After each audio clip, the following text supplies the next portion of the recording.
Welcome to the Whitetail Advantage Podcast with your host, Brett Bovin. Thank you for tuning in and enjoy the show.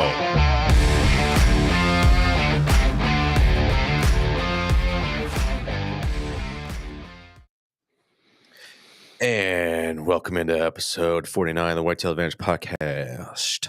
49. Fucking dude. The little video went a little glitchy again, and I swear, technology. The one that we just played? Yeah. Oh, I didn't really pick up a glitch. No, it didn't. Not on your end? It looked pretty smooth. Okay, well, that's good. No, we were still kind of like in a thunderstorm crap mode here in Southwest Michigan all the way up to like Wednesday night, Thursday morning, some crap like that. But yeah, so it is what Feels it like is. spring though. Oh my gosh, I just want, you know what the perfect weather for me is? It's on and off sunshine to get this vitamin D in you, vitamin C, get all those good vitamins in you, and get that nice. I like the cloud cover, and it's 70 degrees out, cool. I like wearing shorts and a sweatshirt. That's my type of weather. Yeah. That's the best to me. Yeah, if I were to pick a season here in Michigan, fall by far. Oh yeah. Yeah, you The can't beat fall anywhere. Yeah, that's if we could have fall year round here, that would be a dream. It's just it's comfy, like you said. It is. And I have I've thought about this on the drive home today. It's like, you know what? I'm going to save this little saying for Gavin when he comes on the show. And to me, it got me laughing. So no one else is going to probably find it funny but me. So. Probably, but let's hear it. But I'm your host, Brett Bowman, along with my other host, Dan Asher. Our other host, Sean, is going to be popping in here soon eventually, if he ever decides to show up in here. No, I'm kidding. He'll be in here. But with that being said, enough about us, enough about how we like about the weather. Let's just type it into and bring our guest in. Dan, you want to pop him in? Sure can. Oh, I don't want his. There we go. There we go. Hey Gavin, how you doing? First time doing good, man. First time getting an applause. Appreciate it. Hell yeah. It was 100% legit. We brought in a bunch of people to do that for you. Yeah, we did. Very nice. There's a lot of work. I have a whole audience in the background here that people can't see. So yeah. Hey, I love it. Well, Gavin, for everyone that doesn't know you, I'm sure a lot of people do, but can you give a quick little introduction about yourself, please? Yep, I'm Gavin Sodders. Been running the Whitetail Bloodline since 2020, where I do just social media, do a little bit of YouTube. Instagram's my favorite. That's where I post the most. And then I do a podcast for about roughly 3 years, Whitetail Bloodline Podcast. And all that just came from a hunting family. As you can see, got some dead critters around here, and they're all from everybody in the family and stuff. My mom's side is from Utah, a bunch of like real cowboys from out there, and they've been rifle hunters for generations and stuff. And then my dad's a Phoenix City boy, met my mom, fell in love with hunting, and started bow hunting with my uncle. So he was first generation, introduced me into it. And, man, I've been in the outdoors hunting, fishing, trapping since as long as I can remember. Like my dad carried me up in a climber tree stand when I was like 5 or 6 years old.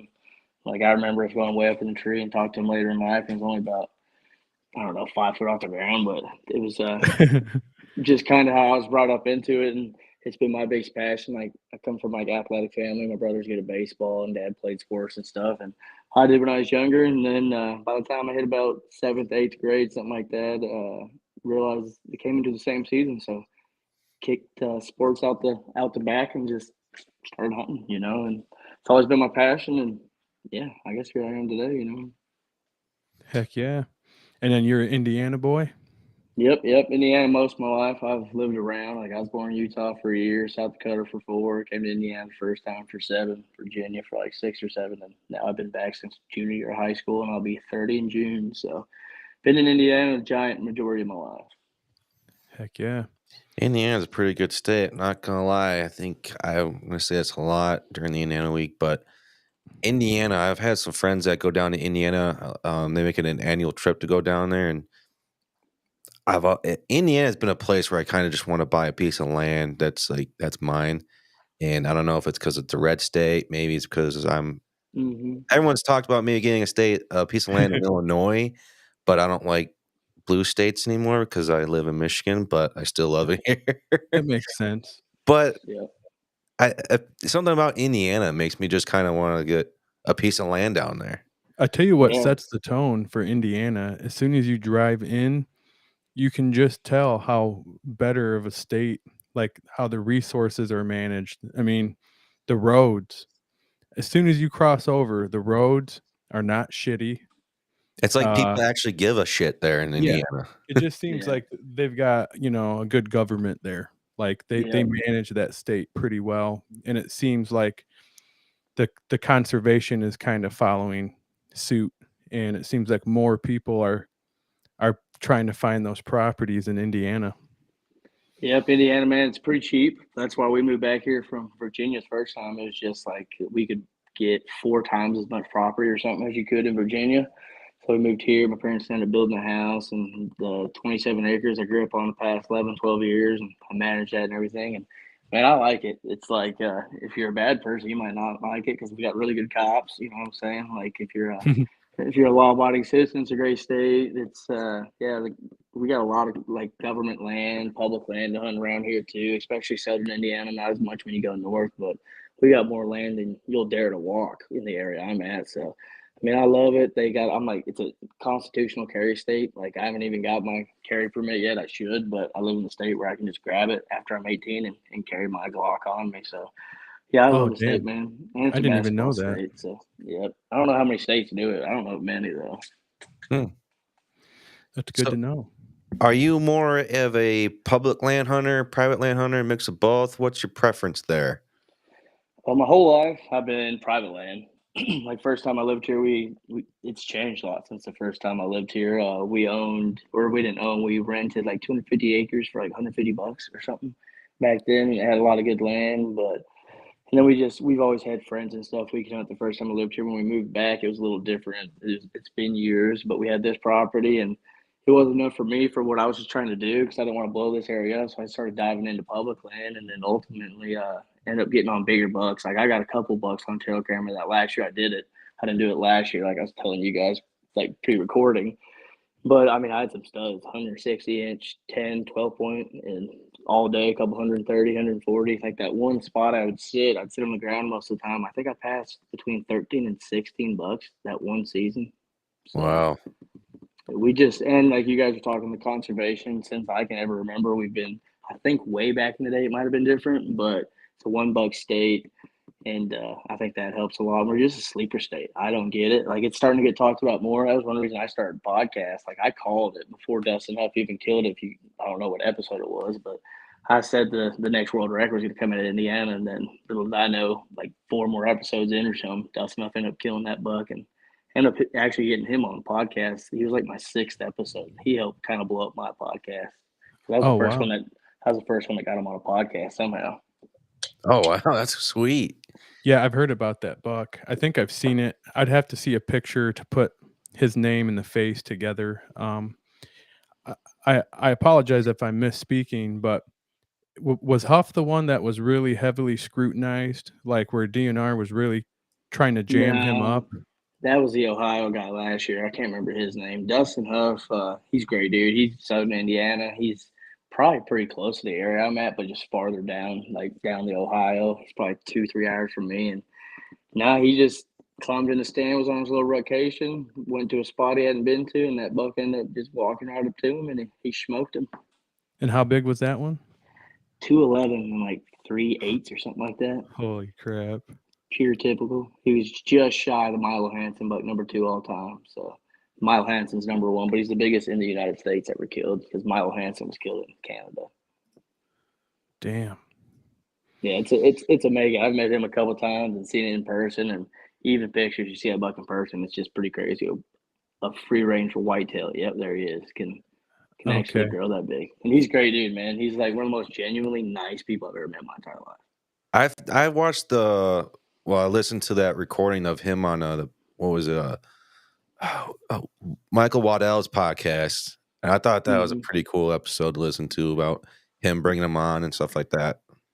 That probably has a lot to do with the increase in popularity with your state. Oh, It yeah, I seems like, guarantee it. yeah, He was telling me stories of like the property hunted people found out where he killed it. And he just like the landowner just finally told him. He was like family friend for years. And he was just like, yeah, I'm not gonna let anybody hunt it this year because like people from Cali and everywhere you could think of, New York, were trying to lease up everything around there and everything. Because everybody knows the odds of killing two like world records on the same area is gonna happen. Like statistically, it's probably not. Right. Sounds like. Oh, I'm sorry, Dan. No, I was just going back to the $1 state, or to the $1 tag rule. I really like that. I feel like it forces people to be a little bit more selective, because I feel like if I lived in Indiana and I harvested a buck like early bow season, that I'd probably be sad. Like Yeah. I probably would be like, what the hell am I going to do now? Yep, that's like what I was telling you guys when I shot my first bow buck, 2017. However old I was, that was my first sit of the year. It was like October 3rd. We have an October 1st opener, and I was gonna stand for like 45 minutes, sweating my balls off. It's like 85 degrees. Didn't think I was gonna see nothing. Saw a deer working up, and I'm sitting in a climber, like way up in this summit climber, and I'm like, oh yeah, first day, I'm gonna shoot a big old nanny doe, because the nanny does on our property, bro. They're yeah, man, they suck. They're the hardest thing to kill. Like shooting a bigger buck it's harder because there's not as many of them, but shooting them nanny does is different. But ended up getting a glimpse of him, and like the sun just hit him perfect. I'm like, oh shit, like that's a beast. Because in this area, like we would never see shooter bucks until like the rut back in the day. So never even thought in a million years I'd see a shooter buck or even a decent 2-year-old, And he walks out and going 8 yards under me, and I only had that shot you don't want to take because I was sitting 25, 30 foot in the tree and end up having to put a spine shot on him. But I'm a type of guy, if it comes up, and I mean I shot him, dropped him, and then put another one in him. Just that's what I had to do because I knew I probably wouldn't have got another opportunity. If not, maybe one or two. That's in this area for 10 years. I usually get 1 or 2 opportunities at a shooter each year, and that's it. So if I get the opportunity, I'm gonna send it. Hell yeah. With you only having $1 tag, like how many doe tags are you allowed? Because that kind of sucks on the meat harvesting process if you're not really concerned about age structure and antler size. If you're just out there trying to get meat and you can only get $1, are you allowed more doe tags? Oh yeah, it's a county state. Don't hold me to this. I might be wrong, but it's like each county has a different quota for does. Like I live in, or where I hunt's Washington County. It's one of the bigger counties in the state. I think last year we had 4 or 6, but years ago we had like 12 or something crazy. I can't remember exactly how many. So you could kill a bunch, but as far as I know, you can go to each county and kill like that amount of does. You have to buy the tags. It's like don't hold me to that 100%, but I'm pretty sure it's how it goes. Like I go to Washington County. And then I got like Harrison County and Clark County close to me, and I can go to those and shoot more does. Like people don't shoot a whole lot of does around here. Like here in the winter on this property, I mean, I've seen just in my trail cameras or with my eyes, 15, 20 does running together. So it's I think that might help if we killed more does. But I mean, that's just where we're going. People like big bucks now. I think people are trying to go after that big bucks now for the wrong reasons. Everyone wants to get that social media 15-minute of quote unquote fame, whatever. It's like, I don't give 2 shits. I'm going to go out there. I'm going to shoot the biggest buck that I'm going to get. And I don't care if you like it or not. I mean, that's just my own personal preference. And like last year, I shot my buck. I don't even know if he'd score 100. I highly doubt it. But I was happy with it. It was my giant buck of the year. I was after. I had 3 mature bucks that I was extremely after. But talking with all my other neighbors, it was just weird. And I guess I'm going with a question for you, Gavin. Is last year it was just me and my buddy. We kept seeing all these giant mature bucks around. I mean, we maybe saw like 8, and I was telling him, I was like, dude, I've never seen this many mature bucks on this property at the same time. Then all of a sudden, like October 1st, no one saw those deer at all. Have you run in those instances down there in Indiana where it's just like you're seeing a bunch of them, and then all of a sudden you just can't find them? They like just vanished. Yeah, here on this property, it definitely happens. Like I remember one day, I don't know exactly what happened. Maybe they were cutting some timber up on the neighbor's property, or somebody was walking through, maybe starting to till up a field up there. But it was like 12 or 14 bucks on the same trail, came by one of my cameras and ended up having one of these bucks that's a real infamous buck for us since we've lived here named Blade. He ended up being, I think, 10 years old this year, disappeared for 6 years, came back this year. He was my number one buck. He was actually the first one that walked through. And then it was bucks from him 10 years old to 1 year old, and bucks from every age class, every types of antlers you could see. It was just something crazy. And with my experience, there's different styles of bucks. There's different types of bucks, but I think they kind of go on these excursions on different times of the year to see what's going on, see if things have changed. And always at the end of right before October, they hit that like fall, like, oh, this is my summer range. I'm going to go where I go make some loving here in about a month, And I think they do that time frame because we get them moving a lot like that. Like I had a bunch of bucks all summer right here this year. Most of them disappeared, but then I had 2 bucks that stayed basically the whole year. There was like 3 of them stayed on the property the whole year, which a lot of people say they'll never do that if they're in the summer. They're not going to be there, which obviously ain't true. I got the proof that it happens. And it's just they weren't getting a whole lot of pressure. They were younger bucks. They've probably been on this property their whole life and traveling through it, so they're just used to it. And I end up getting my nephew, probably the oldest out of those ones, other than like we had the older ones, but the ones that were sticking around. He was probably like a 6-year-old. Shot him first morning of youth day and dropped him. So yeah, they definitely they'll piss you off. I got a buddy who owns a probably about 30 minutes from here, and he gets some giants, and then right about that same time they all disappear. Some of them usually come back in the rut, but you'll think you're going to get it easy this year, and then never see them again for another month. Yeah, I love those times where it's just like, son of a bee, I just can't. It's like you almost get like really excited for that season. It's like, all right, what's that meme going around nowadays with Conor McGregor walking on the roadhouse? It's like, all right, let's see. Where the fuck is everyone? Where the fuck is it? Yeah. What's crazy is how popular that meme is now, and it's from Roadhouse, the new Roadhouse movie, and it's only been released for like a week. Maybe two. It's just weird how stuff goes. Yeah, I watched that movie. It wasn't the worst movie ever, but the acting kind of was. But it was just funny seeing Conor McGregor and everything. I enjoyed it still. It was a decent movie. Same. I think that's a pretty comparable reaction. Like that's how I took it. I was expecting it to be god awful, and I was like, it's not that bad. But the original Roadhouse is it just can't be topped. Yeah, I would say it's hard one to follow up. Mm-hmm. I mean, they probably did a lot of that on purpose too. People say that they probably made it cheesy on purpose a little bit, Yeah, and I mean, it's also a Jake Gyllenhaal movie, so it's not like he's going to go out there and give you a crap movie.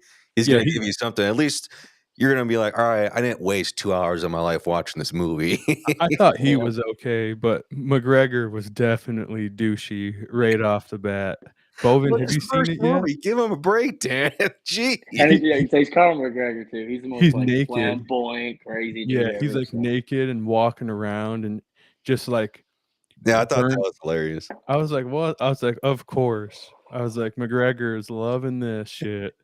Yeah, he was. But doing his I like his little Popeye walk he does the whole time. Yeah. Oh yeah, that's the best part about it. But I mean, I think they did a pretty good job of recreating the plot to where it kind of stayed true to the original. But this conversation took a weird. Yeah. That's all right. Usually it does with me, man. I'm the rabbit hole king. Oh, me too.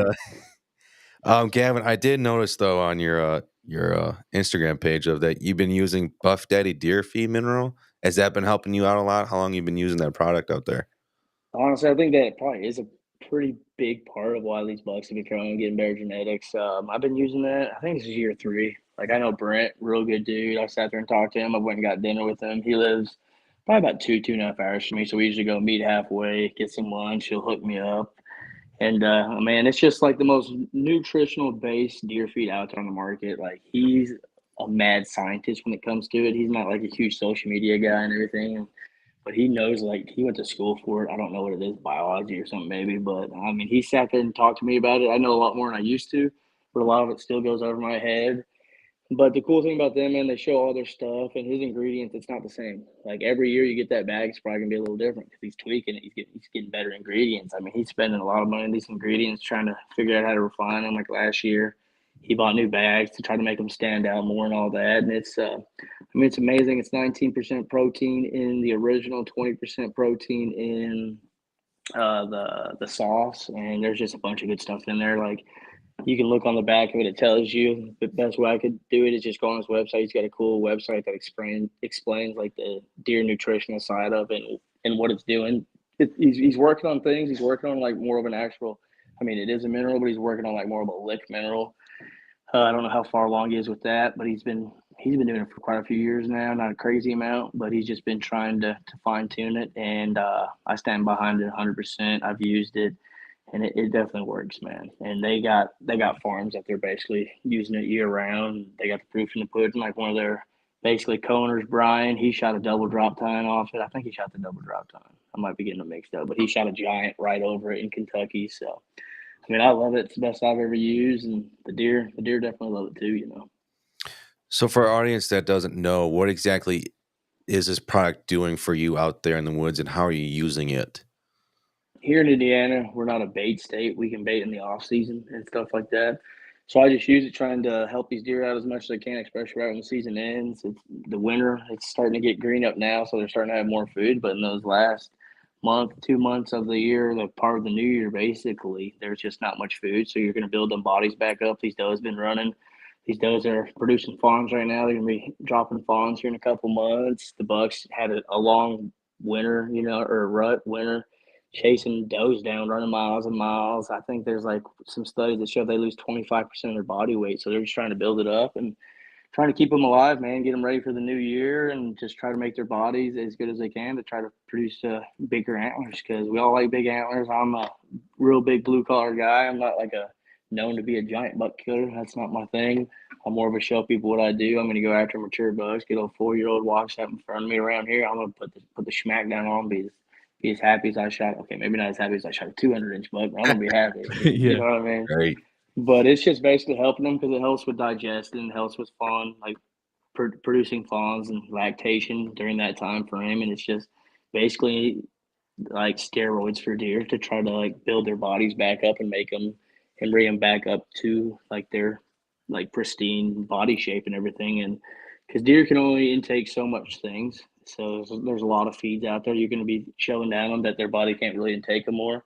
And that's a good thing about Buff Daddy. It helps with the digestion a lot, and it's just only things they need. There's nothing in there that a deer doesn't need, and it's they're basically all natural too. So Is that something that you like broadcast? Like, do you like put it in a whole food plot, or is it something that you just kind of dump in a pile and try to create feeding patterns there? yeah, it's basically just like feed sites. We've done it a different way. We've done it in troughs. You can do it in gravity feeders. You put it right on the ground. I usually mix mine with a little bit of corn. I think it says on the bag, like a 50-pound bag of corn. I think one bag or something is what's good. But if you want to get you can't overfeed it either. You know what I mean? So, and it's kind of powdery. So a lot of the guys I know will put it like in a tub or they'll put it on rocks. So then it just doesn't rot as easy, and then the deer can eat it better. And I mean, I've seen everything eat it. Turkeys eating it, everything, because it's got like sunflowers and oils, and there's a bunch of stuff in it. Like, Oh, cool. That's one thing that I've been trying to get into this year. I mean, I don't think we can actually. I had to check the laws again because it's been a minute. Yeah, we're not a bait You state. can't bait, and I don't think you can really do much in the off season You either. can feed though. I think you can feed them for sure. It's just during hunting season, like you can't drop a pile of that, you know, yeah, in one of your shooting lanes and then whack one. I think that would be a violation. But like how we you can't do do our that here either. okay, yeah, but like I think it's 15 days before season here. You can't have any feed out. okay, My wife was weird. She was asking, "You can't bait out there?" I was like, "No, I can't put corn or anything out there. I don't like doing it because that's my personal style." But she's like, "But you want to go plant a food plot out there?" I said, "Yeah, it's healthy." And she's like, "Well, what the F is the difference?" And I'm like, yeah, there is a gray area there. There's Man. really not a big difference. I mean, mhm. I It's think just a way to because you have bypass to. it. I think it's just because you actually have to put in the work for a food plot and not just go buy a bag of feed, you know, because yeah. I mean, there's easier way to do it, but it is kind of funny. Like I can plant a field of corn here. I've done it, and then you can go and bush hog it, which ain't no difference in that shit. You know what I mean? So But you still have to put in the work, and it takes time, man. Like for me to do that cornfield, it's every bit of from spraying to tilling to planting to going buying the feed, or you know what I'm saying, and money spent. It's every bit of 4 or 5 hours at the minimum, bare minimum. It's probably way more than that, but And it's probably more like 6 or 7 because when you have to set up the video cameras, you have to run, go set them oh up, and god, run back up to your truck, and then make it look like you didn't do anything, like they were always there. If you're not yep, kidding, yep, and I saw that video that you posted on your Instagram, I thought that was kind of funny. yeah. The one where it's like running back and forth, yeah, Yeah, like yeah. this you That's don't see. yeah. That's how I do almost all my videos. It's almost all self everything. Like you'd be surprised, some like some really cool pictures I'd take. I'd have to sit there and look, but I just be out there like on scout in public and like, damn, this is a cool picture, and then find a tree and just set my phone in the tree. But now I got a tripod on me all the time. But sometimes you forget and you still want a picture. So I mean, Right. it's definitely time consuming. Like me to go walk down the property and just go check trail cameras, which should take me 30 minutes, takes me an hour just because I'm like, hey, I'm gonna take a picture of me having this trail camera. Like I have somebody filming me doing it.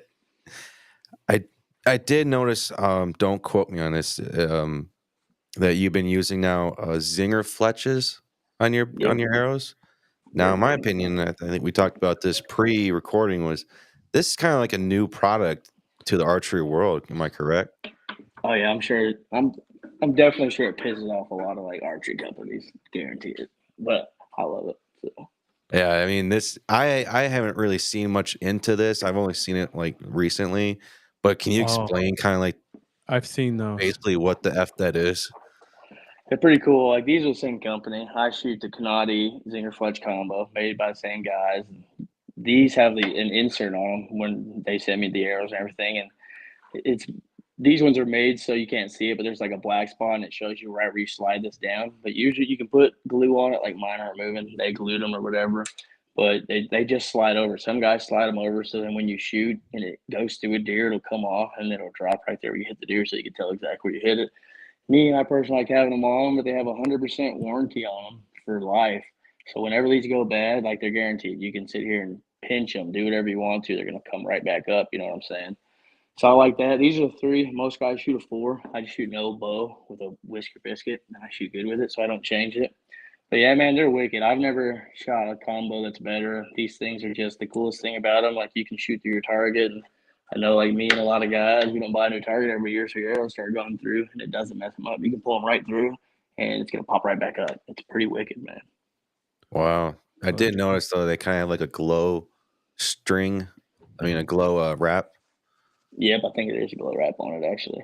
Yeah, it's pretty cool. Like, I mean, I love the. I don't know as much about arrows. Like, that's like not my forte. Is like shooting bows and arrows. I mean, I can shoot good, but yeah, it's got the little tip on it and everything, and for front and center or whatever it is. But I mean, I love them, dude. They're wicked. I've never shot anything better, and I like the small frame of them. I think it's just for aerodynamics in my head. It makes sense. And then if you watch videos, and especially the 4, the guy that shoot dropaways, like just the way they're spinning, like it's wicked. I would suggest them all day, every day, especially 100% warranty.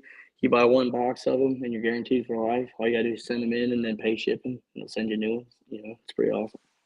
Yeah, That's that's unheard usually of nowadays. yeah, that's Yeah. a good. Usually the best products when they have those lifetime warranties, like Vortex optics, Yep. like it's worth the money.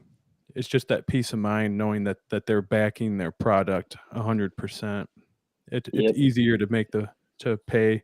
I mean, that's probably one of the more affordable hunting accessories that we buy, but still, it adds up after a while. Yep.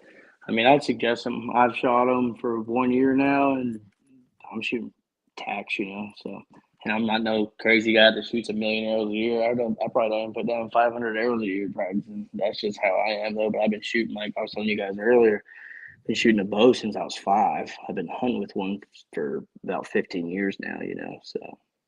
And then How with you, sorry, go ahead, Brett. I was just gonna make a quick. How old have you been shooting with that bow now? How long has it been?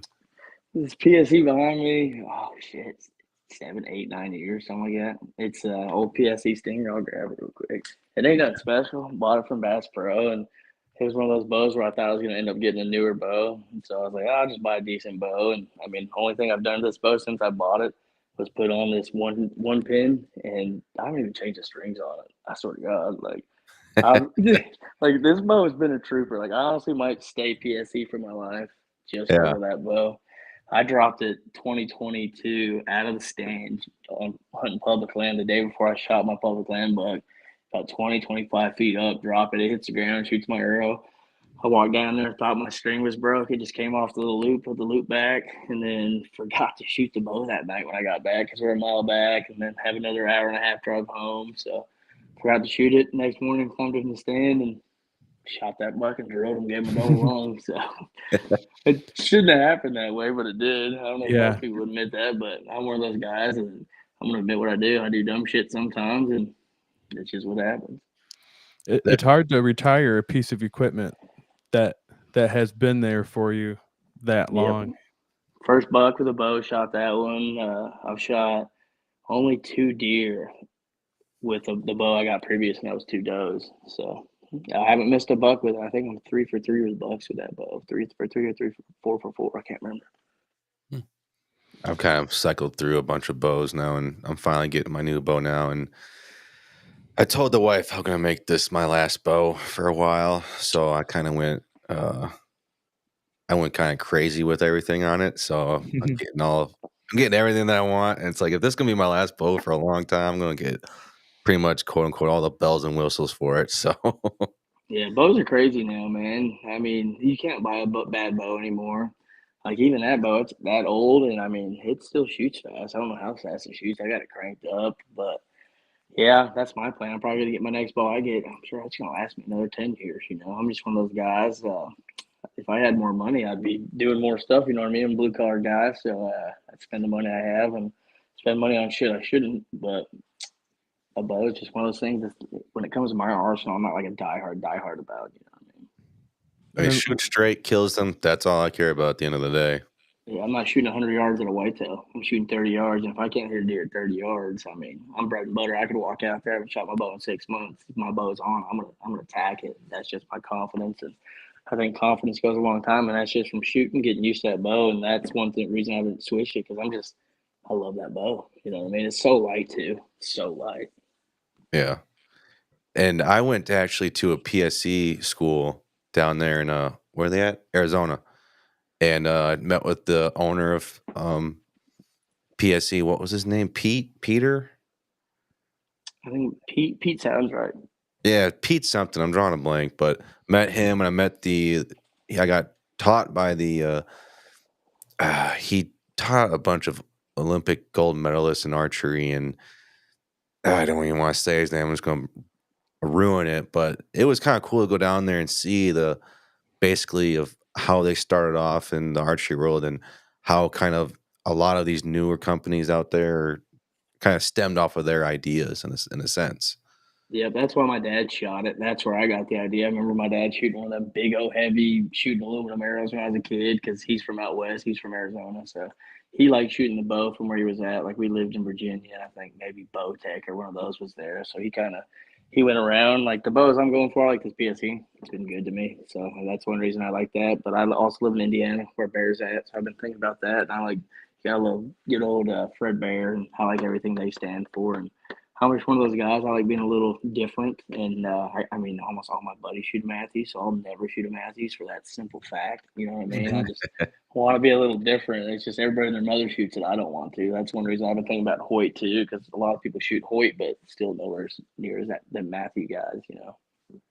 All right, watch your tone there, Gavin. Let's watch. It's all my buddies, bro. Like my best friend shoots them. Like feel free to haze They're him. great. They're great bows, man. I've held them everything, and there's nothing wrong with them. They're fantastic bow, but I'm just never shooting one. I think. Maybe if they give me one, they're like, hey, here's sponsorship. I'm like, all right, I should have bad these, but Yeah. Other than that, I don't know. So, all of your social media stuff that you're doing, is that your full-time job, or do you have a normal Monday through Friday job too, and that you do that secondary? Yeah, it's just a side hustle, man. Whitetail Bloodline's a side hustle. Maybe one day, I'm taking kind of a hiatus. I'm getting back into it now, but kind of got burnt out doing it for years and years. And then just life stuff happened last year and all that. So I kind of took a little hiatus. Haven't done podcasts in a good while. But yeah, it's my side hustle. Right now, Like I'm our lead machine guy for a hardscape landscape company. I'm like on the hardscape crew. We do a bunch of like paver patios and stuff. What kind of looks like stamped concrete, but it's actual bricks and stuff. So we run Oh, cool. this like a skid steer mini excavator a lot, and like a little stand on mini skid steer kind of stuff. And I mean, I love it. It's definitely a manual labor job. Keeps me in shape and everything though. So I mean, Keeps you outside. yeah, get a good old And tan, farmer's tan until I take my shirt off and we go hit the water or something and look like Casper the Friend that Goes. But other than that, and then operating the skid steer and stuff like that, that translates into your food plots and yeah. stuff like that. So And hell my yeah. boss even talked about that because he knows everything I do and everything. And we're in the winter, we don't do anything. You know what I'm saying? It's too cold. So he's even tried to get me to talk about like trying to get a little clientele to see if we could do some like clearing jobs or preparing people's property and stuff. So that might be a little new forte, my own job taking me into my side hustle, you know. But I just love it. It's my passion, and I haven't even monetized anything on my thing. I don't make any money doing it. I sell a little merch here and there, but it's usually goes right back into the bloodline and just buying shit that I need and don't need at the same time. How did Whitetail Bloodline start and get about? 2020, bunch of good buddies. We're just talking. We've been hunting together and stuff. And I ran a page, but I just always had the passion of like kind of doing that and getting a bunch of guys. It just started like getting us closer and starting a podcast. So we started talking about it. And a bunch of like my buddies around here. It's just a couple different high schools. We all just met through hunting. You know, a couple of them I've known for years. Like my best friend Dylan, still my best friend. He's not part of it anymore. Just it's a lot of work, man, and it kind of takes the joy from it from a lot of people, which I understand that. And I started kind of getting that last year. That's why I had to take a little hiatus just because I was going so hard for so many years. But man, it was just basically to get us together. Started that podcast in 2020 just to see what would happen. We never knew, and then just started falling in love with it, getting better, and people started following the page more and more, and just kind of grew from there. And like all together, I've had like 15 people on the page, and some of them come and go, you know what I mean, for different reasons. But I appreciate everybody that was ever on the team and everything. And it was just different times, and it's a lot of work. That's where a lot of people just didn't realize how much work it was. So, And getting burnt out, what was that like? Kind of, how hard was it to kind of like, you know what, I've been doing this for so long, and what was that like mentally? Of like, I gotta take a break, but I don't want to because I like doing this for everyone out there that's following our page. What was it like yeah. to finally make that step and then to take that time off away? Yeah, man, it was hard because I'm like one of the people, I don't like letting people down. And last year I had a bunch of sponsors and stuff, and they want you to post 5-10 times a month or, you know what I'm saying, however it is. And I just felt like I was letting people down. I was trying to do a podcast and edit that podcast that week because I'm one of those people that would record my podcast, edit it that night, then usually drop it and try to do that like 1 or 2 times a week. And then I would get off work, working 10-hour day, usually get off work, run, do some food plots, run, do some stuff. And then I get home and editing. And she's my ex now, but then she was, bless her heart, for everything she dealt with through all that because I was doing a lot, man. I'd get off work and get home and sit there and edit a podcast, record a podcast for another 4 hours, and didn't realize how much it was getting me burnt out until like towards the end. And I just realized like I started going hunting, kind of like, damn, I don't want to go out there. And I've been self-filming for, I think I killed my first deer self-filming when I was like 15 or 16. I'm about to be 30, so I've been doing that a long time. And it got old even carrying a camera. And before that, it was just like felt naked not having it in there. And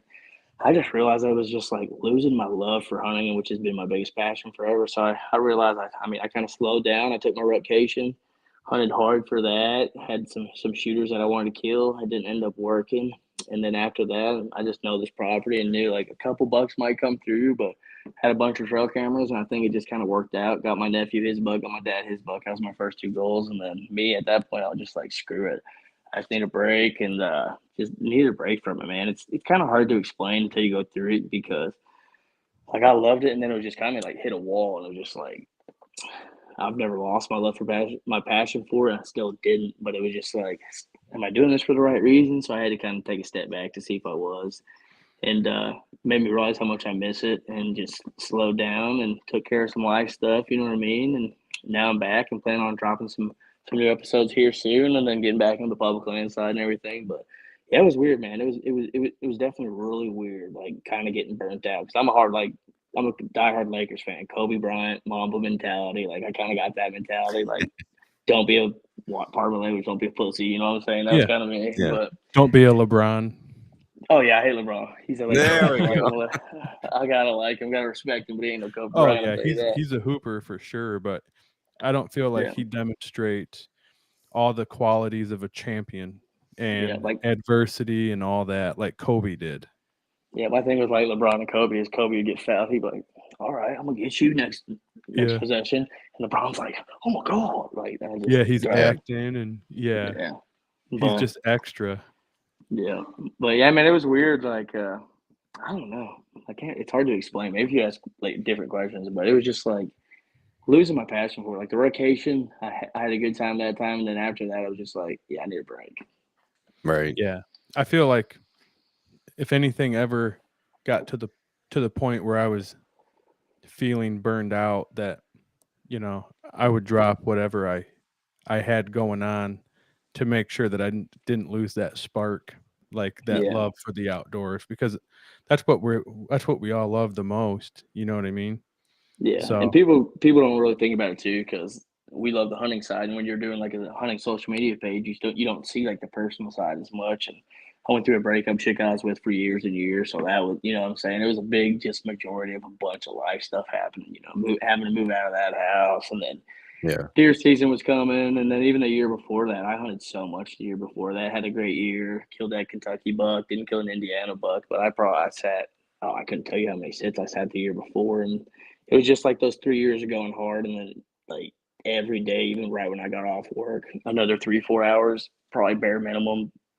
Just because if you run the page, and I was the one like liking everything, so people tag me and stuff, 15 people a day or something. I try to make sure I post all those on my page and try to comment on most of them and stuff. And it's a lot of time, dude, especially when you're doing a podcast, trying to edit your own videos, record your own videos, go do the stuff you need to do, check cameras, plan food plots. Like, it's a lot. It's a lot. And that's like, now full-time that job.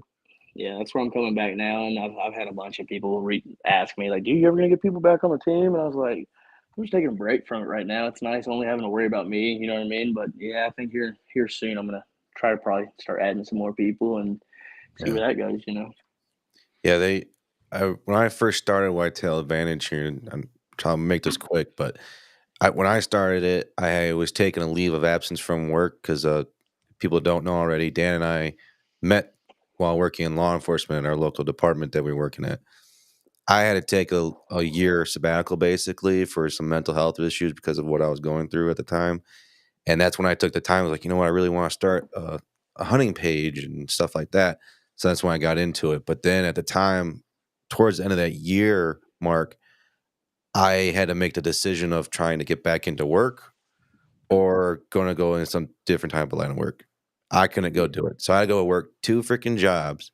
I had to go be basically a custodian and work a nighttime job. So I was working 2 jobs. I had to take a break because I was getting exhausted. Had my daughter. And then at the time, I was trying to get back into law enforcement because I was like, you know what? I think I still got more in me. Got back into law enforcement. And that time I was like, I just don't know yet. And just a lot of things were just compounding on top of each other. It's like, man, then you got, like you said, you've been through it, Gavin, of you got to edit your podcast. You want to make sure you get it out there in time and make sure you're commenting on all this shit. And it's a lot of the small things I think a lot of people don't see until they actually start it themselves. And yeah, it was a long process for us. And one thing when I first started getting back into this for us here was family time. And family time is always going to be number one for us. And with having my 2 kids now, I always prioritize that. So I made sure I scheduled everything family time, personal time for my own time. But yeah, it's nice, I guess, to hear another person kind of go through something similar of what I was going through here. And I think people can maybe relate with it because maybe that's like relate to it people some don't way. like talking about the bad stuff, and that's one thing I've tried to do, man. I'm not perfect, you know what I'm saying? Everybody goes through stuff, and I just tried to like that's kind of like just show it's normal, man. Everybody goes through stuff. Everybody tries to like make them people think they live these perfect lives, and that's kind of what with the Whitetail Bloodline, the good, the bad, and the ugly. I try to show it as good as I can. The way I kind of post, especially once like I'm getting back into season, it's more like a video vlog, but I just post reels and do short like videos on YouTube and stuff. But I just try to be real, man, because life ain't pretty, and it's only getting harder nowadays. You know what I mean? And especially being like a man, especially the type of men we are, like you're blue collar and you're just like your country, just different. Like you're on social media. There's a lot of snowflakes in the world now, so Right. it's definitely a hard time to be a man right now, and it's a hard time for everybody. And it's sad that basically you can drive down the road and see rainbow flags when you used to be seeing country red, white, and blue flags out there. But you know what? You're right. A bunch of snowflakes out there, and I don't care what people say. We're gonna say what we say here. Yep. And no, but you're right. I think this narrative going around of, well, if you're a country guy and you're out there in the hunt and you gotta be a tough guy, it's like, no, I think every person, man, woman, whatever, has that moment in their life. It's like, man, just everything just can't get freaking right. Yeah, And when it rains, it pours. Exactly. And then it takes a minute to get out of that. And Well, one thing I know for certain is whenever I'm having those stressful times, that whenever I'm outside and I'm in the woods or I'm fishing, I feel 100%. Like that's always consistently the cure for me. If I'm getting stressed out at work and shit, as soon as I go out and I got, I'm out in a tree stand or I'm, out catching bass, I'm in Yep. my happy place. Yep, I agree with that. Like, because I kind of went through like a little depression because I thought I was gonna be with that girl forever. You know what I'm saying? It's just like I'm only 30. You know what I mean? But it's how it worked out, and so you fall into that for a little bit, and you kind of like not wanting to do something, and then it's just one of those things. The hardest part about getting out there is getting out there. Once you get out there, like you're saying, you're feeling better. Like I go scout the public land, so you're basically hiking. So I love that. Like something about being in nature, something about being out there and blue skies, hearing the birds chirp, being around nobody, and seeing some just wildlife and the animals. It's what is that? I can't think of the word. It goes back to like old days. You know what I'm saying? People were doing that way back in the day. So it's just natural, and yeah, that's kind of my therapy, man. It's a little tree stand therapy, or just a little food plot, like being on a tractor therapy. I don't know if you've ever been on a tractor or something about that too. I've heard that that's very therapeutic. Just I, moving I dirt, love it, something dude. I love about it. it. Just bush hogging, dude. I just love sitting there bush hogging. There's just something about it, man. It's just I It's like don't know. mowing the grass with a beer in your hand. Oh, It's nothing just, better. it's very relaxing just to kind of cruise around and have a beer, make your Hmm. grass look good. It's a good time. But I don't yeah, even care man, if I don't even care if my grass is basically dead, because here in Michigan we don't get any rain, so it's basically just saw basically. So yeah, you're just going out there. I'm like, I don't care. My wife's like, you're going out there to mow. It hasn't been raining in like a month. So I was like, I don't care. I want to go mow. Give me my beer. Yep. It's gonna look yeah. brown either way. So Hey, there's a couple you blades see that are a me little too trucking long out there. along. Yeah, yep, And yep, then I agree. with you saying that, I've heard you mention Kentucky a couple times, and then obviously Virginia because you used to live over there. But is traveling out of state and targeting whitetails in other states something that you do every year, or does it just kind of come in waves? That started in 2020. I went the year before with a buddy. I didn't buy a tag, and we hunted that opening week in Kentucky. Didn't have success. It was our first year diving into it. But that next year, I'm like, I'm gonna go hard, try to figure them out. Early season kicked our ass. I actually ended up getting one buck on a shooter buck on camera. It's pretty. I'll try to tell it semi quick, but ended up getting this big O 8-point on camera. It was the only shooter I got. It was like 4 days before season. Me and my buddy that lives around here, Dylan, he came with me. My buddy Tyler came over from Pennsylvania to hunt with us that opening week, and we hunted, saw some deer, and we ended up jumping that buck like day 2, day 3 of our hunt. That big 8-point that I had on camera, and he ran off. We didn't end up seeing much. I didn't hunt in October. Came back for vacation, and that was the best week of hunting I've ever had. It was on public. We saw a shoot a buck every day. Dude, it was crazy. Like the first morning we get there, we didn't realize it was a time change. So we wake up and it's getting light. Like before we get to the property, like what the hell? And then it comes to us like, dude, there's a time change. So I'm like, we're gonna walk right through this property. It's like when I went there last, it was real green and so thick you couldn't walk through it. And then it like mind blew me because that was my first time being in there during the winter in like November. And it was all gone, so you could like walk way better. So I was like, we're gonna walk right through here. We're gonna walk right through this bedding area. Never been over there, but I know for a fact there's some shooters in there. I got that feeling. And right when we go through his bedding area, get to this other side, jump up this big old mature old buck. Saw him run off. We ended up setting up where we thought he was going to come back. Like, I think he'll come back. He was on some does, and then he ends up coming that night. First night we set up over our rutcation and had him at 35 yards and almost drew back, but he was walking through CRP and I couldn't get a shot. And then soon saw new shooter bucks. We're just moving around, kind of having some like scenic stands, just trying to see where they're moving. Kept seeing where these bucks are moving, adding cameras. Every morning these bucks are going through. So I ended up climbing back there day 4, open in the morning, posted on the story. I'm like, I bet it's going to happen in the morning. Got that feeling. And then 8:45, 2-3 hours in the hunt, that same buck I got on camera, the first shooter, and that one we jumped up that first week was the first shooter I watched by, and I ended up sticking him. Like that story I was telling you where I dropped my bow, that same buck.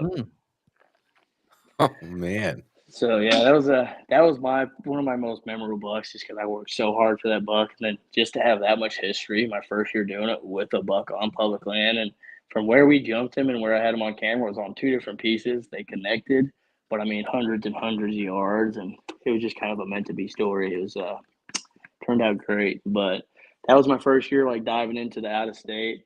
Like this buck right here, that's my biggest buck. Shot him in Virginia. We just lived there for years. I went back one time. One thing that's different than most people have hunted. I've kind of hunted a bunch of different ways, but we were part of a hunting club in Virginia. So we'd have bow season, early muzzleloader to ourselves, all the properties, and then gun season, they'd run dogs. So we do that with them for a few weeks, and then we'd have late season again. So it was just everybody hates on dogs. Like I wouldn't want it in the state I live in. Don't get me wrong, but that's how I grew up. And I mean, I had a blast doing it. That's probably some of the most fun I'll ever have deer hunting. But it's just it's definitely not your sitting in a tree stand, you know. Right. The guest we had on last night, he's I think it was North Carolina. He said it's different down there compared to Indiana because them running dogs, and so it's kind of cool to have another guest kind of from that same ballpark area and hear kind of the same similarities. Yeah, it's just like it's crazy, dude. Like you'd hunt 2 days in a row, and you'd jump up a giant, and then that same spot you jumped up another giant, they would jump up because I mean these dogs would be running these deer miles and miles, and a bunch of different hunting clubs around there. It's kind of like the Wild West, man. I had some stories where I about got my head shot off. Like it was crazy. Good It stories, was like, though. oh yeah, dude. It was just I got stories for days about like, dude, I had to like hit fire deer and stuff. Like this was when I was young. I was like 14, 15. Like nowadays it'd probably be different being 30, but young, dumb, and learning, and that's just it was different out there, man. They'd get pissed at you if you let a deer run by you because then their dogs are gonna go chase it. And you could shoot $3 too, so it was a little different. In And you Kentucky, said you can shoot $3. Virginia, you could Oh, shoot. Virginia. Okay, I sorry. probably like 8 does or something too. Like, yeah, it was crazy. Jeez. Yeah, and it's still like that to this day, as far as I know. It's just that's the most deer I've ever seen, dude. I've had 50 deer come running by me before. Like it's nuts. There in Virginia? Yeah, that's probably the most slept on state in the country for real. It's probably more slept on than Indiana. There's giants that come out of there and you just don't hear about them. Well, I remember watching years ago Kip Campbell on Red Arrow. I seen his videos on TV, and it made it seem like you're not going to see a 100-inch deer coming out of Virginia. Yeah, I don't know where he was hunting. Definitely not me, because I mean I follow guys to this day. I got buddies out there, and I had a buddy kill 3 studs last year. You know what I mean? Maybe it was areas I was in, but every year that hunting club we kill every bit of 140, 150. Like that first year we were there, I think we killed like a 160, 170. First year when I was a young kid, they used to call me Young Blood. So I was like the young kid. Right when we moved there, I was like 10, 11, something like that. But Yeah.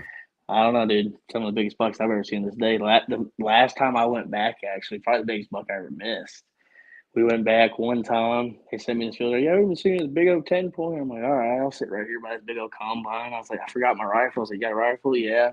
And I'm shooting a rifle. I put it on 3. Even if I'm shooting far, I keep it on low zoom. And he had his on like 8 or 12, whatever the scope was. And big old buck just happened to bust out across right with the doe. And I missed this buck 3 damn times. Like, I was leading them like a cheetah. I was probably shooting 5 feet in front of them. I don't know why I was leading them so far. Like, if it ever happened again, it actually did happen the next year in Indiana. I shot that buck I showed you earlier. I ended up dropping him just because I had that feeling like, don't you miss it? You know what it's like. But Only had 3 shells, missed him 3 times, and he stops and turns around at 200 and just looks at me for about 5 minutes. I'm just like looking through him at the scope, and I just like look away. Made me sick. Big buck, bro. Pure typical 10. I put him 150 all day. Probably bigger. Giant. So I don't know if it was that area we were in, but I don't know. And I think I know the guy you're talking about. I think he used to start off on Drury Outdoors, if I remember, if it's the same guy I'm thinking of. Yeah, it's his own TV show. I think it's on Pursuit Channel, Sportsman Channel, Red Arrow. Yep. I follow them. They used to be part of like the Drury Outdoors things. I can't remember what it was part. There was 2 of them. I can't remember both their names, but he's probably just trying to keep it a honey hole. Yeah, dude. He's probably just trying to downplay it a little bit because it was probably his little secret honey hole. I mean, yeah, like that buck right there, Michael shot that with a bow. That's a pushing 150, definitely like 145-inch buck. Like they're out there, man. And I follow like some Virginia pages where, I mean, there's dozens and dozens of booners killed every year. So I don't know. I'm anxious for Virginia week. But I forget who it was. Who we talked to, but we had somebody on our podcast, I want to say from Georgia or from Florida, and he gave a lot of praise about Virginia too. I can't remember who it is now, but we had a guest on here that he was definitely drinking the Kool-Aid of Virginia as well. And yeah, I think it's crazy story. Because I've done a podcast, guys, throughout the whole country. I hunted it for 7 years or something, and had a good amount of buddies through different parts of the country. I was like central. I was pretty central Virginia, so I wasn't like real mountainy. I'm sure when you get to the mountains, it's different. I bet the bucks don't get as big, but we still had a little bit of ag land and a bunch of swamps and stuff. And we had good areas though. Like one property we lived in, there was a couple sanctuaries around us and stuff. So I think we got pretty lucky with that. In Virginia, they do a bunch of cutovers. They just clear cut a bunch and then just let stuff grow up, throw some pines in there. It's like white pines everywhere out there. It's a big thing. And there's just so many places for deer to hide, man. Like we shot some great bucks out of there. Great bucks. The years I was there, great bucks.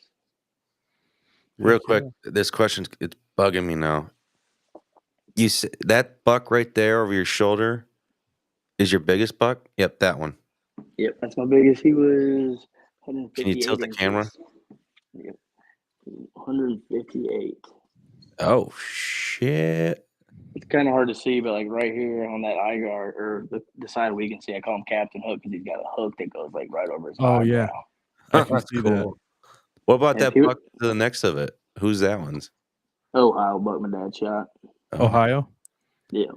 And that one you said you got in Kentucky though, to go back to that one? I don't have my Kentucky buck. It's actually just got done at the taxidermist. It's at my buddy's house, but that's another Ohio. That's a South Dakota buck right there. My brother shot 20 years ago or something roughly around there.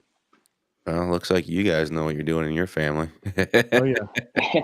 Yeah, we enjoy it, man. That's like our passion. Got some bears, shot a bunch of boars. And we go to some of them exotic ranches just because we got a lot of family. It's not die hard, but they want to hunt. And it's like basically a guaranteed kill. It's not like you're going to chase whitetails like I do.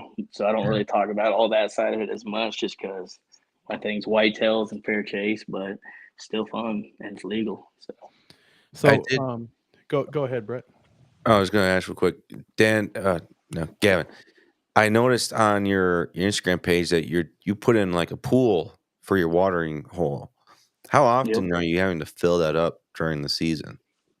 I ended up putting 2 of them out this year, and they drank the one a lot more. So then it depends how hot it is. I've heard other people say using like your metal water tank. I just showed that because anybody can go find that at Dollar General, at Walmart, $10, little sweat equity, and it works. Like I don't know if you saw like some of them might show me like putting it in, and then you'd actually see the bucks hitting it and stuff. And just by I like doing stuff, man. You hear about, like, I follow a bunch of people's stuff. I follow a bunch of these land managers, and they know more than I do. But I like listening to them and then trying it out myself just because stuff works out different places, different deer, different areas, different pressure, blah, blah, blah.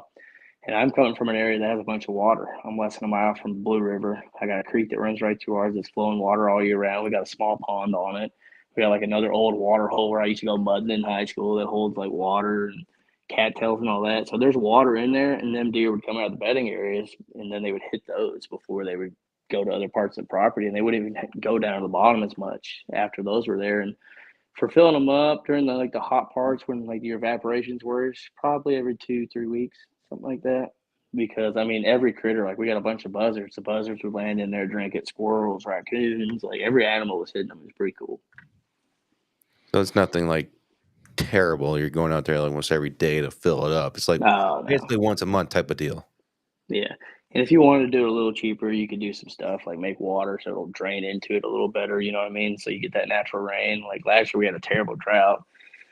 And so we had to I had to fill them up a little more, but luckily it was at my parents' house, and I got a big water tank, so I just throw the water tank in the back of the pickup, and I put them in spots so I could pull right up to them on purpose, just fill it up, and then just back right up into them and fill them up. So it wasn't too bad for me. For them guys, I have to travel a little farther, probably a little more annoying. You might want to think of something a little smarter, maybe even dig day one and put a tarp down or something. But I mean, it worked for me. I put 2 of them, and it worked good.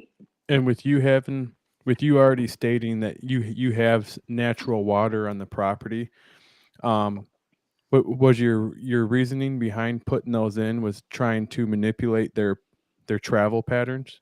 Yeah, it was definitely part of that because they're basically both on the edge of like bedding areas where the deer would come off like the neighbors, because it's 27 acres and it's pretty small, but it's long. Mm-hmm. So you just have to keep them on the property as long as you could. Like now there's a bunch of CRP. It keeps them on longer. But yeah, that was a big part of it. And another was just to prove people wrong, because when I first video I did before you could even see results, people are like, oh, if you got water on your property, a deer ain't gonna drink out of that ever. So in my head, I'm like, they probably won't drink out of as often. But I call bullshit. You know what I mean? So that was kind of another thing, just to prove it that they'll still drink out of it if it's just like, if it's convenient. I think it was a convenience thing for them. They'd come right out of this bedding area. I've hunted for 10 years. I knew they'd come right out of that corner. That's why I put that one that got the best action. And yeah, it worked good. The does would hit it. The bucks would hit it. I never really hunted over it, but I'm sure if I would, I could have killed something, Heck yeah. It seems like overall that you're really content and that you're proud to hunt in Indiana, and that you're supportive of the conservation laws and stuff. But is there any law that you don't like? Is there anything about Indiana, like hunting related, that you don't like, or maybe something that you would like to be implemented in Indiana? We're pretty blessed here in Indiana, man. They're when it comes to laws, they're pretty lenient. They're just like do the right thing type of rules, you know what I mean? Regulations, do the right things, and they let people hunt the way they want. They don't, you know what I mean? Which I like. Don't get me wrong, I'm a bow hunter. I got a dad who'll use a crossbow. I got a nephew I've been hunting with for years. He'll use a crossbow. He's about to switch to a bow. But I mean, the only thing I think maybe is just like with all these technology advances in crossbows, I'm not even down in like crossbows. I started off using a crossbow myself. But they're just getting crazy. They're turning into guns and everything. So maybe here in the future, right now, I don't really care. They're not messing me up. These guys that are using a crossbow, or even your average guy ain't doing what I'm doing, especially in public. They're just not walking as far as I am or thinking the way I am, So I really don't have anything, but maybe here in the future, just because I can see where these crossbows are going, maybe put some regulations on crossbows. But where we're at right now, I think we're pretty solid here in Indiana, man. We're a pretty conservative state, so and that correlates. Well, that's a perfect segue into what I was going to say earlier. Was Indiana, in my opinion, it's a pretty good state, but you know what? Michigan is pretty fucking pure. It is. Can't beat that. I don't know how you can. Pure potholes. I will say though, the crossbow pressure, we feel it pretty heavy here in Michigan. Like that's what I run into on public. That's almost 90% of the guys I run into is crossbow guys. Yeah, and it's already pressured as it is. Like everybody knows that Michigan has got a lot of hunters, and I don't know. Like one of the enticing things for me about bow hunting was it seems like you had the woods to yourself a little bit more, and it seems like we have an uptick in hunters. Like everybody's got fucking crossbows now, and it seems like it's the gun hunters that just want to extend their season. Yeah, that's what it boils down to. And that's a hard line because hunting numbers are dropping, man. They're not like they were when I was a kid. which is kind of weird. For social media, you think they'd be higher, and they're going up. Like women are starting to hunt a lot more, which is pretty awesome. But your average guys, like your blue collar guys, are kind of getting pushed out with leases getting bought up, and that's just one thing where the industry's going, man. It's a money driven industry now. If you got money, you're going to be killing bigger bucks on average. Yep. Don't get me wrong. Anybody can go out there if they want to put in the work, but it's a lot easier if you got money. And that's kind of where the Whitetail Bloodline is. I'm a blue collar guy. Like if I can do it, you can do it 100%. You know what I mean? It just takes the time and the will to actually make it happen. And if you're not wanting to make it go happen for yourself, then you're just going to be lazy and sit on a couch. And obviously, you don't really give two shits about hunting at that point. That was always the enticing thing about fishing for me, was I didn't feel like anybody had a competitive advantage over me because nobody owns the water. Like if there's a good fishery, nobody's keeping my ass off of that. I'm going to go fish it too. And I put my skills, I'm confident in my ability to catch quality fish. And then hunting is a whole other ball game. Like I can't just go and be like, hey, I'm going to hunt here. No, you have to pay extra, draw a tag out of state. Like, but I'm not bitching, I like to struggle. Like I like the grind of hunting. Like that's one of the things that really keeps me hooked, is that it's not easy and you do have to work for it. So I'm surrounded by all types of people, man. I'm surrounded by guys that are way less diehard than I am. They'll go open a weekend of shot game. Good buddies of mine. They'll shoot a small buck that runs out, and I'm all for it, man. If it pumps you up, it pumps you up. Do what you want. And then I'm also surrounded by a bunch of guys like the Oscar I'm wearing, Joe Miles. He's a killer among killers, man. He ain't gonna shoot no real small buck. You know what I mean? It's what you are, and that's what I push, man. Whatever makes you happy. If you want to go shoot a giant buck and go chase giant bucks, go do it, man. Just do it makes you happy. Do it legally, and I'm all for it. But you know what I mean. Also, don't be the guy that's like, I ain't got no big bucks, but you're shooting 2-year-old buck too. You know what I mean? There's always a line. So it's just what your goals are. Yeah, it's just what your goals are, and everybody's got different goals, man. I've been hunting a long time, and I'm still not chasing giant bucks. That's just not where I'm at in my career. Yeah, same. I'm trying to focus a little bit more right now and becoming a better killer per se.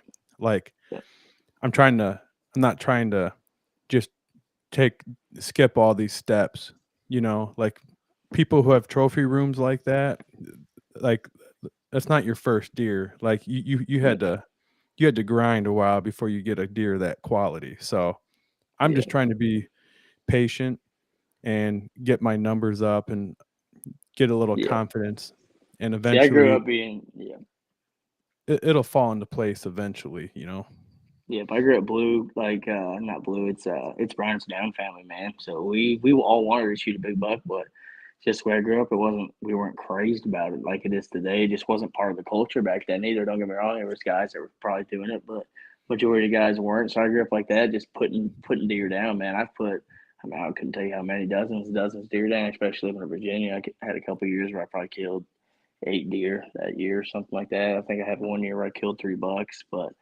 so I became a killer, and I hunted a lot. You know what I mean? I've always had a gun in my hand. I was a kid, like grew up in Virginia. We lived in this these condos, and I couldn't shoot a BB gun because it looked real, but I carry an airsoft gun. I went and killed every Tweety bird in Virginia. You know what I mean? So same. I kind of just grew up like that, and we'd go to Utah, visit family, go hunt jackrabbits, and we grew up from a family that loved shooting guns. So I was just part of it, and like missing that one big buck I was talking about in Virginia, that was the last one where I was like, because I missed some giants in my life. I can tell you the story. It's just young and dumb walking, big old buck runs out. I'm like, that's a big buck. I'm shooting when I was young, but and you just learn, man. You just learn, and knock on wood, I haven't missed a buck in, I don't know, 4 years or something. So I'm probably going to miss one now, but it's probably going to be my first bin or two, but we'll see. You probably won't miss one until you upgrade your bow.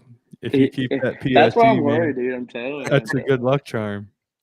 It is. Like, you drop one of these new Matthews or Hoyts or PSEs out of 20 foot out of a stand, don't shoot it and try to hit a buck the next day. Like, that shouldn't have happened.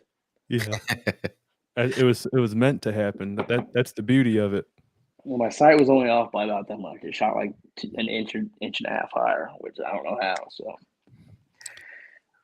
well, Gavin, time to getting ready to wrap up the show for tonight.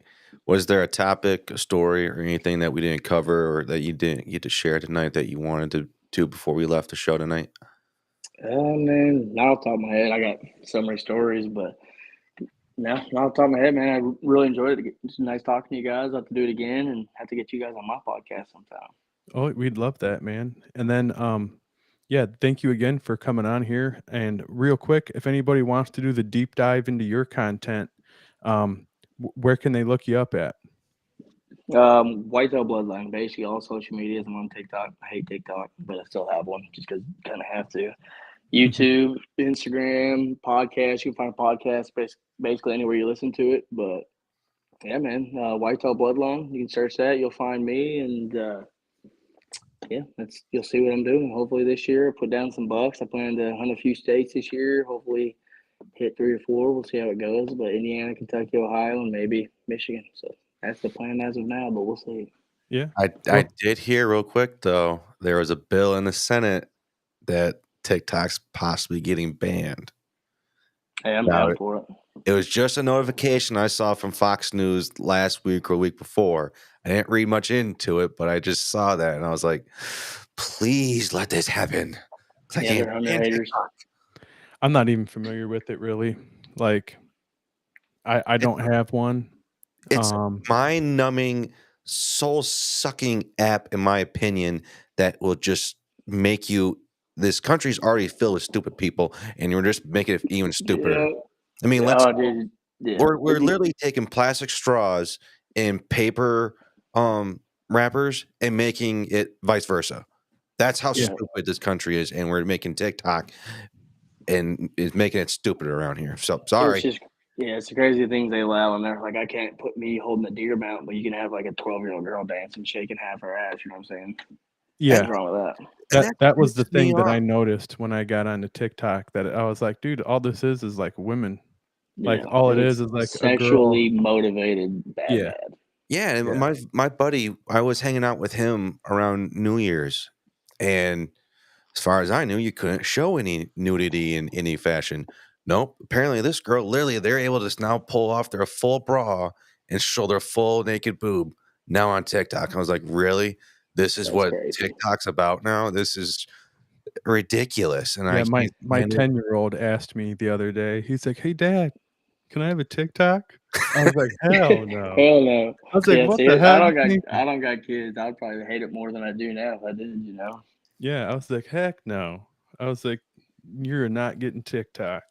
It's that's the world we live in. Social media is one of the coolest things on the earth, but I think it's honestly the worst thing that's ever happened to society, personally. Yeah. Yep. Technology is the rise and fall of society in its own way. Yeah, for sure. Yeah. There's a lot of creepy things about it, you know, like, you know, like, for example, I'll have my phone in my pocket. I won't be on it. I'll be talking to my wife about a topic, and literally the next time I get on Facebook, I'm seeing advertisements and shit for the stuff that I was just talking to my wife about. And it's like, dude, I cannot ignore that. Like, no, yeah, that's crazy. They know everything about us now. They know everything. Like there's something there, you know, but I like to have social media. I don't post much, but when I catch a nice fish or I shoot a deer, that's why I like to have it. I like to I like to show it off to my friends and family. But it's the same thing. It's all about finding the sweet spot. Yeah, there's a lot of evil on it, but there's also a lot of good. So you gotta battle good with evil. And if everybody that was just good was like, "Hey, we're not gonna use social media," then it would only get worse. So, right, we'll see. We'll see. Well, that was a rabbit hole of. I didn't think we'd get down tonight, but I think that kind of hit a nerve with all of us. I think that'll hit a lot of people, man. I feel like just about everybody in our group of people would have the same feelings over it. Yeah, and for sure. Well, alrighty, man. I'm not gonna make that comment. I'll save it for fellas, now. Man. I appreciate it a lot, man. It was a great time. I have to do it again. Definitely want to get you guys on the podcast because I'm coming back, man. The train's gonna come running back. So. Hell yeah, man. Best of luck. Best of luck on your season, and we look forward to talking to you soon. Yep. Yeah, we're coming to Southern Indiana. Hit me up, man. All righty. Will do, buddy. See you again. Have a good one. All right.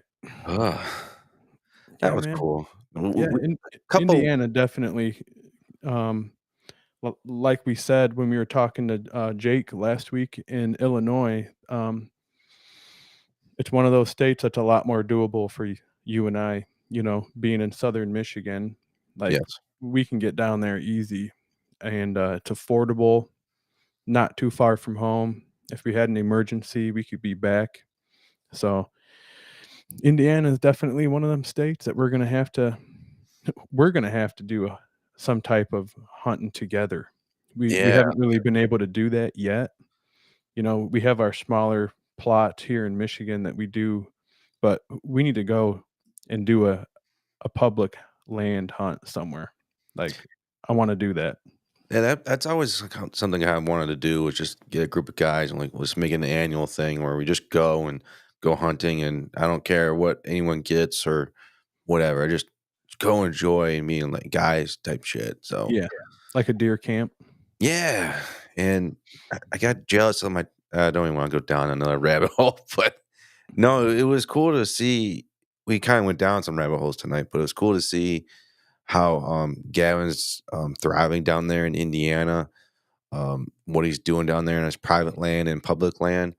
It's cool to see how he's using minerals to help up with his management of deer down there. So it's cool to see how it's working down there in Indiana, and kind of the similarities between Michigan and Indiana in a sense.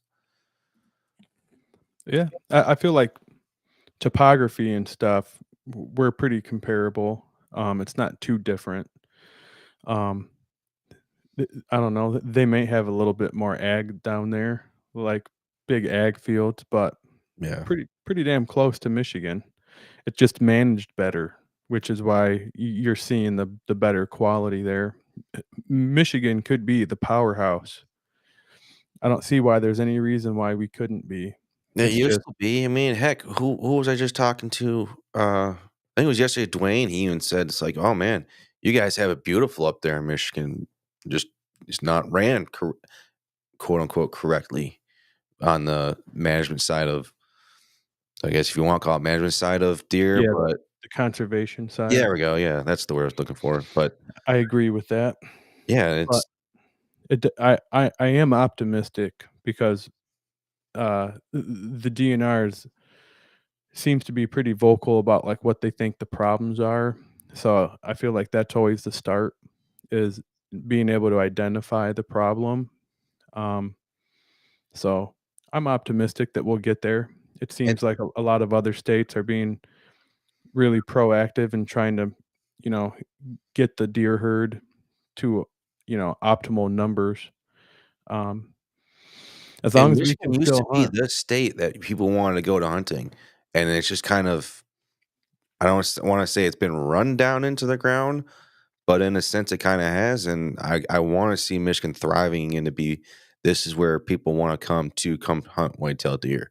There's just a history here in Michigan. I mean, Fred Bear, Ted Nugent. I mean, just heck, the bloodline here in Michigan is freaking insane, and it's just I want to see it improve. And I Yeah, know that Michigan has the Department of Natural Resources here in the state of Michigan, in my opinion, can be the number one out of the entire country.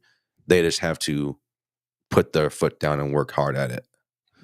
I think if we did a one buck tag state, like if we adapted that rule, I feel like within 5 years we would see a significant impact for the better in Michigan just by Oh yeah, doing that alone. in every aspect, Mhm. antler size, deer structure. I mean, age structure, and just you're right. You're going to see a huge difference. Just and I'm going to say it's going to happen quick, like almost overnight. Yeah, probably, man. I mean, half the deer would be like twice as many bucks would be surviving every year or more. And it's not going to be, you're going to be able to see the deer better. You're not going to have to work extremely hard. These deer are going to actually be somewhat laid back at Yeah. 2 3 years old now. They don't have to stress, like, all right, I'm going to get to 4 at least and live if that's, but Yeah. Well, I'm hopeful. I'm really hopeful for it. So yeah, I'm optimistic. I mean, the biggest thing is we're lucky and we're blessed that we're even able to hunt. And as long as we can continue to hunt for the rest of our life and our children can hunt, I'm happy.